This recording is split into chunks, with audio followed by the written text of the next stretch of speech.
Bienvenidos y bienvenidas a su seminario de Historia Económica y Política del siglo XX de la Universidad Nacional de Colombia.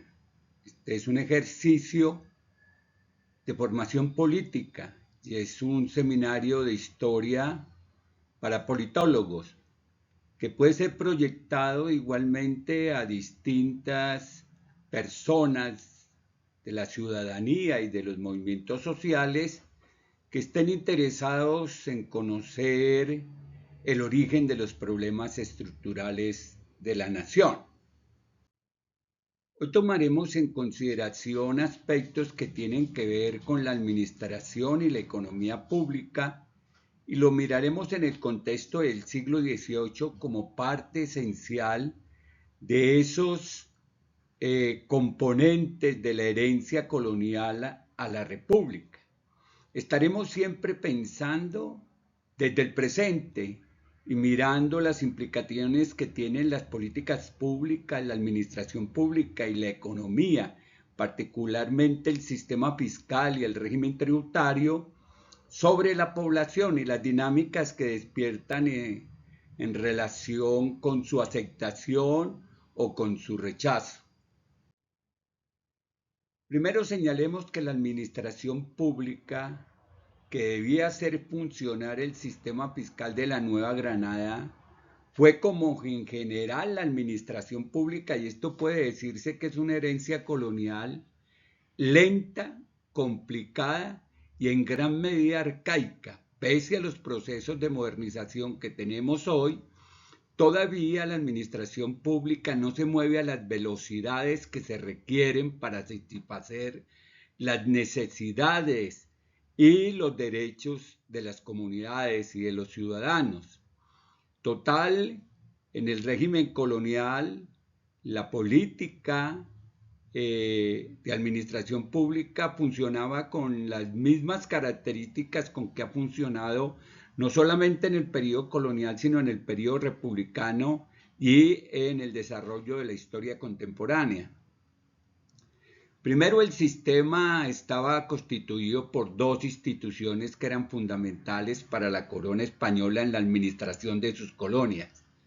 Primero, las cajas reales, que tenían como fundamento la administración de los recursos que existían en las colonias y que debían ser utilizados en el funcionamiento del virreinato, pero igualmente proveer recursos a la metrópoli para el desarrollo de las complejidades de su vida política, social y económica en Europa.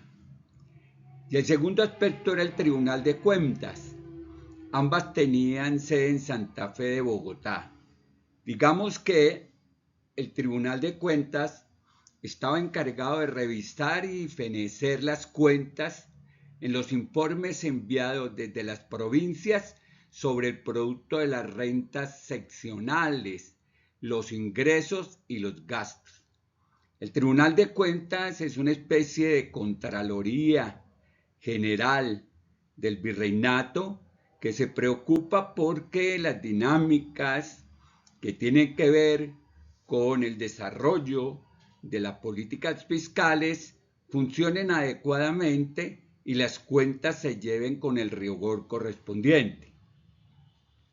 Se tenían dos libros, inicialmente uno el libro de cargo, que establecía los ingresos que tenía la administración pública colonial, y el data, que era los egresos, esto es, en qué se gastaban los recursos que ingresaban por cargo a la administración pública colonial. Con las reformas borbónicas se introdujo un nuevo libro. Los dos libros iniciales, Cargo y Data, van a transformarse en tres libros. El primero es el manual, que define la manera cómo se administra y se le hace seguimiento a los recursos fiscales y tributarios, a los impuestos que se cobran en las colonias. Y el otro libro serán los de caja y el libro mayor, que reunía todo el conjunto de cuentas a través de los cuales se administraban los recursos. Al reorganizar el sistema fiscal fue una de las preocupaciones más grandes de las reformas borbónicas. Las reformas borbónicas entendieron en el siglo XVIII de que muchos de los recursos que debía tener la corona proveniente de las colonias se estaban evadiendo y que por lo tanto el sistema fiscal debía ajustarse. Y para ajustarse ese sistema fiscal se debía tener conocimiento exacto de qué era lo que se estaba haciendo, qué se estaba produciendo y en qué proporciones para establecer las correspondientes contribuciones fiscales. Entonces, una preocupación esencial de las reformas borbónicas fue mirar cómo ajustar su sistema fiscal. En general, la economía pública funcionaba según un sistema elemental, que también sigue funcionando según ese sistema elemental, de cuántos son los ingresos que tiene la administración pública y en qué se los consume o en qué los invierte o en qué los gasta. Ya miraremos que gran parte de estos recursos que ingresan provienen de las actividades de la minería, la agricultura y de otras actividades contributivas, pero los egresos tendrán que ver con el funcionamiento de la administración virreinal, el sostenimiento de una fuerza pública, de un cuerpo de policía que era importante para poder garantizarse la seguridad y la inversión en obras de infraestructura. Esos son como los elementos que ya miraremos en más detalle de cómo se invertían los recursos públicos en el período colonial. Los ingresos provenían de los quintos de oro y plata, esto es de la actividad minera, los diezmos, que eran fundamentalmente lo que contribuía a la actividad agrícola. La producción agrícola tenía como impuesto un diezmo que estaba dirigido en lo esencial a mantener el culto religioso, mientras el quinto real era para sostener las actividades económicas de la administración y del régimen colonial en la metrópoli. El diezmo lo que buscaba esencialmente era mantener la iglesia y los procesos de adoctrinamiento religioso a través de la catequesis y todas las actividades que desarrolla la iglesia.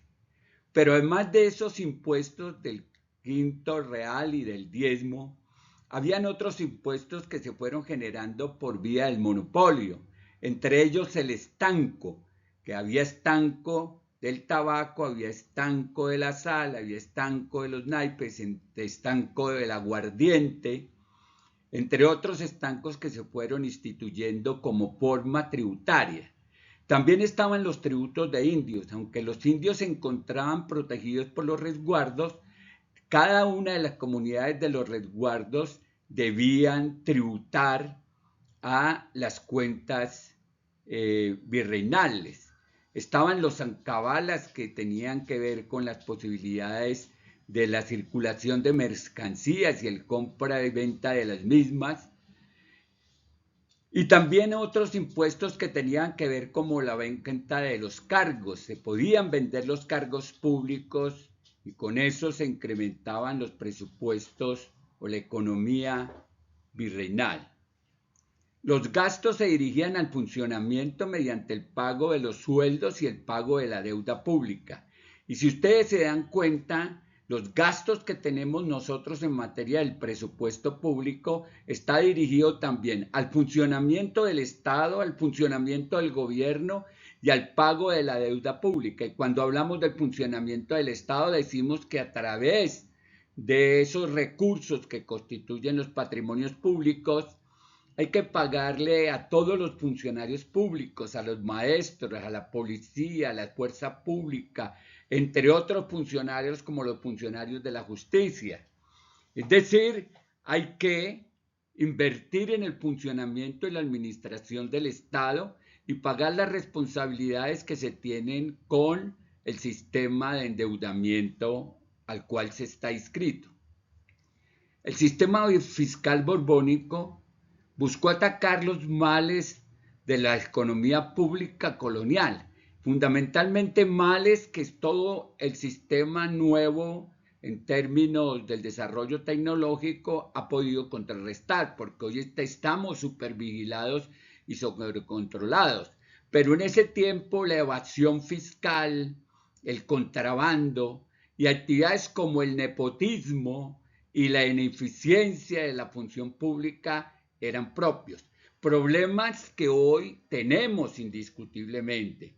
Sigue existiendo la evasión de impuestos a través de distintos sistemas que se van ingeniando de acuerdo con los retos que se tengan. El sistema contributivo, el contrabando, que es una de las actividades fundamentales en términos de los procesos económicos ilegales, el nepotismo, que es esa práctica mediante la cual los funcionarios públicos colocan en puestos estratégicos e importantes que pueden rectar a través de la corrupción a sus propios familiares, y ese nivel de ineficiencia que ha caracterizado el sistema de administración pública desde la colonia, que pasa por la república y que llega hasta nuestros días, que es un reto en términos de problemas estructurales, hacer eficiente la administración pública, que tenga la mayor celeridad posible, que sea lo más eficaz en términos de las funciones que debe desarrollar para poder ejecutar la política pública que garantiza los derechos fundamentales de las personas. Los ingresos provenían en lo esencial de varias fuentes. Primero, de los quintos de oro y plata, como ya lo señalamos, los diezmos, que ya los dijimos que era el impuesto que tenían las entidades agrícolas, los estancos, ya señalamos que habían estancos del tabaco, estanco del aguardiente, estanco de la sal, habían estancos que generaban cierto tipo de recursos para que se pudiera sostener. Aún en España, en gran parte del territorio, hay estancos de tabaco y hay estancos de aguardiente, y la administración de los licores y de los cigarrillos sigue estando en manos del control estatal. Estaba el tributo de indios, que era lo que le correspondía a cada una de las instituciones de resguardo de contribuir a el sostenimiento del gobierno virreinal y de la metrópolis. Estaba la alcabala, la venta de cargos y otros impuestos menores, a la pelea de gallos, bueno, impuestos que tenían que verse de una manera muy particular en términos de las actividades que iban afectando. Los egresos se dirigían, como hemos señalado, a los sueldos de los funcionarios, al pago de la deuda pública y algunas obras de infraestructura y sociales, por ejemplo, el problema de la educación o el sostenimiento de cierto tipo de orfanatos o de ancianatos correspondía a esos recursos que se invertían. Pero las obras de infraestructura, como por ejemplo los caminos de herradura o los puentes sobre determinado tipo de ríos o de quebradas, era una de las necesidades que tenían, porque a través de esos fundamentos estructurales de infraestructura podían moverse las economías correspondientes. Para manejar su política fiscal y aumentar su eficiencia, los Borbones buscaron reorganizar el sistema de la hacienda pública. Entonces, hacer una reforma tributaria, una reforma a la hacienda pública que les permitiera acceder a una mayor cantidad de recursos, pero también contribuir a garantizar el control sobre los sistemas tributarios. Para ello crearon las regencias y la figura del regente visitador. Ese regente visitador y esas regencias tenían entre sus funciones Primero, hacer los ajustes necesarios para que la hacienda pública se hiciera más eficiente y funcionara de manera más eficaz. Pero segundo, que también es importante, tenía entre las funciones mejorar el sistema de hacienda pública, y para mejorar ese sistema de hacienda pública buscaron por todos los medios combatir la evasión, combatir y eliminar el contrabando, colocar funcionarios más eficientes, eliminar el nepotismo, reorganizar los estancos, colocar cuando fuese necesario nuevos impuestos que no pocas veces generaron problemas y levantamientos. Como consecuencia de esa reforma se produjo el levantamiento de los comuneros cuando se instala o se instaura un impuesto como el impuesto a la Armada de Barlovento, que tenía como propósito proteger las costas de la piratería y el desarrollo del capitalismo que se venía impulsando en ese momento. Pero si miramos en detalle estos elementos del régimen colonial que va a heredar la República, muchos de esos aspectos son parte fundamental de las necesidades existentes actualmente. Por ejemplo, poder combatir la evasión o garantizar que quienes más poseen más contribuyan al desarrollo de la economía pública, que tributen más, que las cargas fiscales no se evadan en términos de responsabilidad a través de mecanismos o tecnicismos legales. Eso es importante. Combatir todas las formas de ilegalidad, no solamente el contrabando, que en gran parte en este periodo era el contrabando del oro, como ustedes se acuerdan que lo reseñamos, sino también combatir todas las formas de las economías ilegales que pudieran existir. Allí el contrabando era una de ellas. Había necesidad, como sigue habiendo necesidad, de colocar funcionarios más eficientes y que tengan un espíritu que garantice que el funcionamiento de lo público se va a hacer de manera clara, precisa y con celeridad, que sean funcionarios que trabajan según las necesidades que tiene la gente. Lo otro es eliminar esas prácticas de nepotismo, que es esa costumbre de andar repartiendo los cargos públicos entre los familiares de quienes ocupan los cargos por elección popular o por otros mecanismos que posteriormente terminan acercando a sus familiares y a sus amigos al desempeño de la función pública. Reorganizar los estancos, que era la forma en que se monopoliza las formas específicas de la circulación de cierto tipo de mercancías. Aquí hubo un tiempo donde se monopolizó el estanco del aguardiente, y el estanco del aguardiente sostenía gran parte de la financiación de las obras que el Estado o el gobierno debían emprender para beneficiar a las poblaciones, entre ellas la educación. Y un poco también mirar cuáles son los ajustes que hay que hacer y colocar nuevos impuestos o generar mayor equidad en el proceso de contribuciones que hay que hacer al fisco, con el propósito de que éste tenga los recursos suficientes para poder funcionar adecuadamente y cubrir las necesidades y demandas y las posibilidades de implementar los planes de desarrollo que están dirigidos a generar mejores condiciones de vida entre la población y los ciudadanos. Miremos un poco ahora cómo se desarrolló la economía pública en el siglo XVIII. Recuerden siempre que estamos en busca de los orígenes de los problemas estructurales de la nación colombiana, y que cuando ponemos esto en el siglo XVIII no estamos parados en el siglo XVIII, sino que estamos parados en el siglo XXI, mirando cómo eso afecta la vida actual de la gestión pública y de la economía pública. El sistema fiscal, que es uno de los problemas más grandes que tenemos, si no hay reformas fiscales que coloquen los recursos suficientes proveniendo de la parte tributaria que deben hacer los distintos sectores para poder resolver los problemas que competen las necesidades de toda la sociedad, pues seguramente no se avanzará al ritmo que se requiere para garantizar el bienestar de toda la población. Entonces el sistema fiscal del Virreinato de la Nueva Granada tuvo muchos inconvenientes para poderse desarrollar.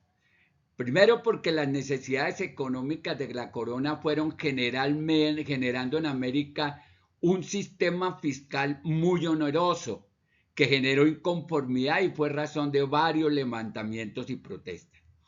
Por lo general, una política tributaria o una política fiscal genera inconformidad, genera mayor inconformidad en los sectores que más pueden contribuir que en los sectores que menos pueden contribuir y son más desfavorecidos.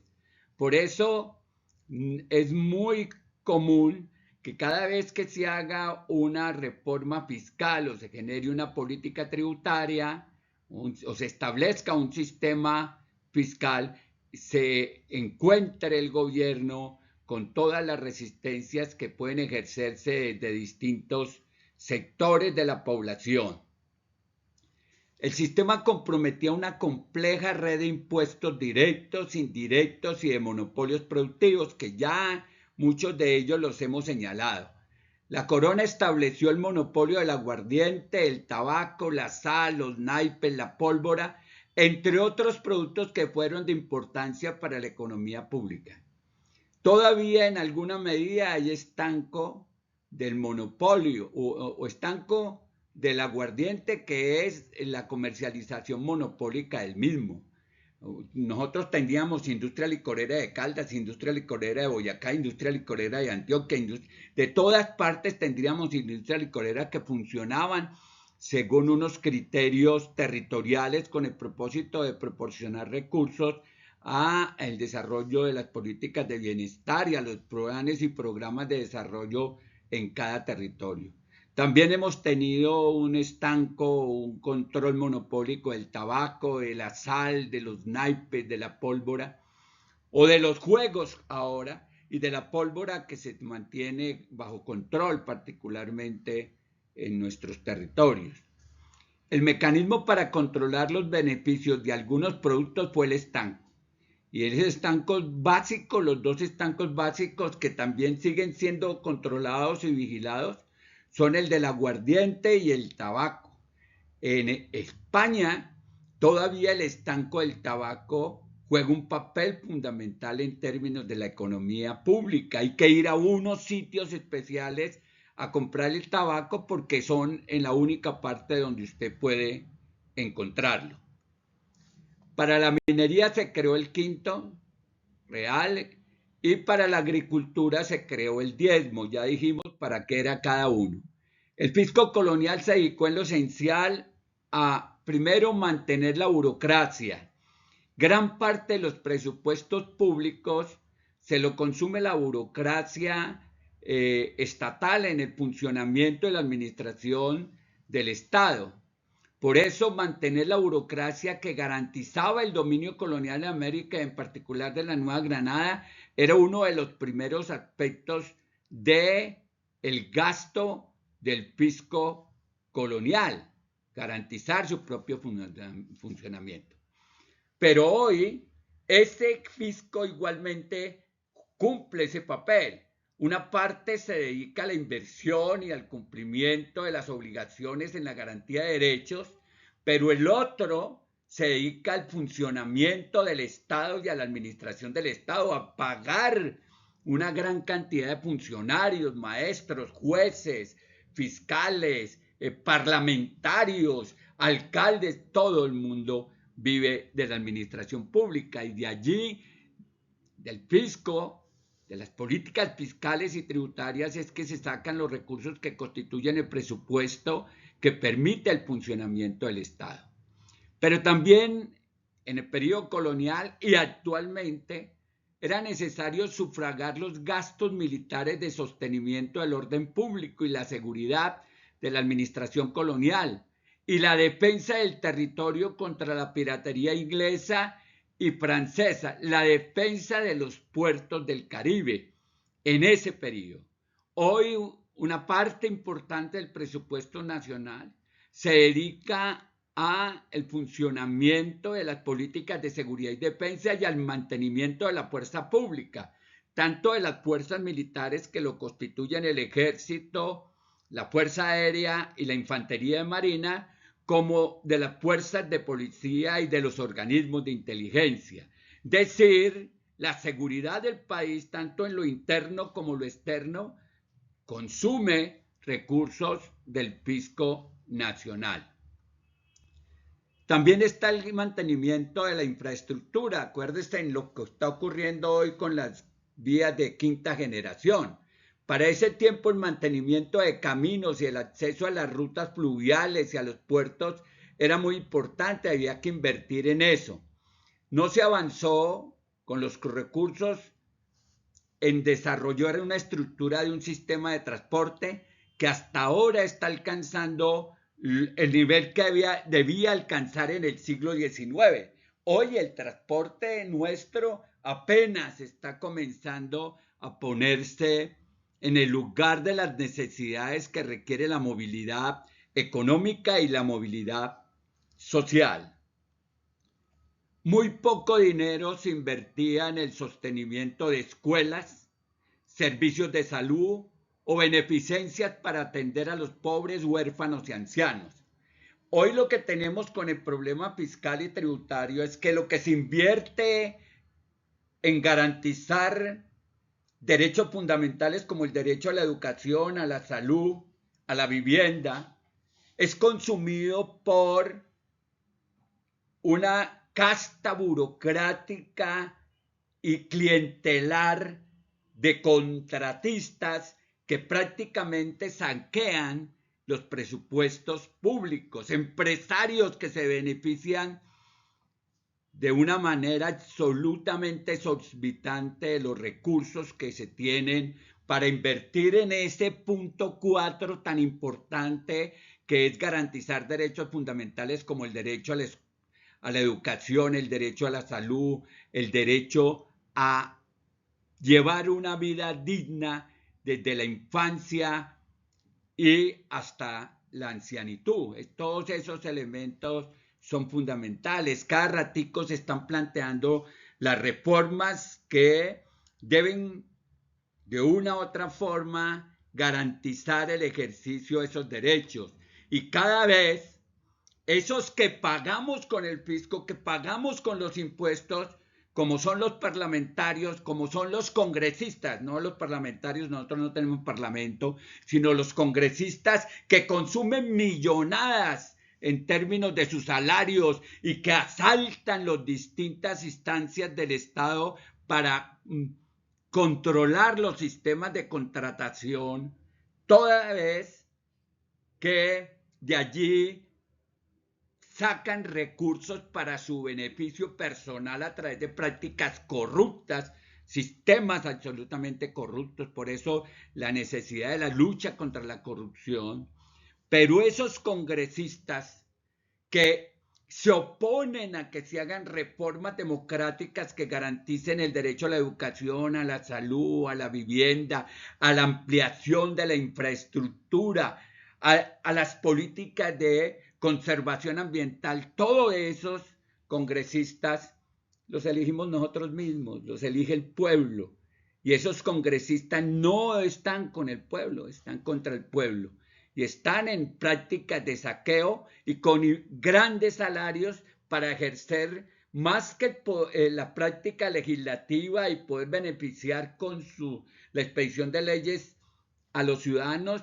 Están allí para saquear los presupuestos públicos y para impedir que los gobiernos progresistas o liberales que tienen una concepción distinta del desarrollo puedan impulsar sus planes y garantizar los derechos de los ciudadanos.